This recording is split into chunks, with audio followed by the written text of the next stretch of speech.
তোমাদেরকে আগেই বলেছি আমাদের শিল্পীর শহর কৃষ্ণনগর।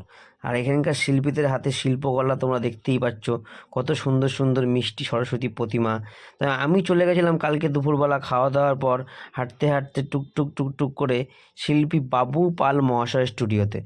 তা বাবু পাল মহাশয় স্টুডিওতে প্রতিমাগুলো দেখতেই পাচ্ছ, কত সুন্দর মিষ্টি সরস্বতী প্রতিমা। তা ভিডিওটা কেমন লাগলো কমেন্টে অবশ্যই কিন্তু জানাবে।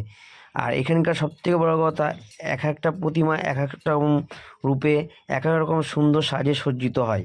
এবং তোমাদেরকে ভিডিও করার একটাই কারণ, তোমাদের যদি ভিডিওটা ভালো লাগে অবশ্যই কিন্তু কমেন্ট করো। আর এখানকার যে কারুকার্য কেমন লাগছে সেটাও কমেন্টে জানিও। আশা করি তোমাদের ভিডিওটা ভালো লাগবে, তোমাদের জন্য এই ভিডিও করা। আর প্রতিটা ঠাকুরের সুন্দর সুন্দর ছোট বড় সব রকম ঠাকুর পাবে আমাদের কৃষ্ণনগরে বাবু পাল মহাশয় স্টুডিওতে, নতুন বাজার পালপাড়া। যদি তোমাদের লাগে অবশ্যই এসো, এখানে খুব সুন্দরভাবে সুন্দর সুন্দর মিষ্টি সরস্বতী প্রতিমা পাওয়া যায়। তা ভিডিওটা কেমন লাগছে অবশ্যই কিন্তু কমেন্ট করে জানিও। আর যদি কোনো রকম ভুল ত্রুটি থাকে তাহলে সেটাও আমাকে জানিও। এইবার এসে তোমাদের দেখাবো শাড়ি পরা ঠাকুর। দেখো শাড়ি পরা ঠাকুরগুলো কত সুন্দর লাগছে, এখনও কমপ্লিট হয়নি কিন্তু শাড়ি পরা স্টাইলটা দেখতে পাচ্ছ মায়ের। তো যাই হোক, ভিডিওতে তোমাদেরকে দেখালাম, আশা করি তোমাদের ভিডিওটা ভালো লাগবে।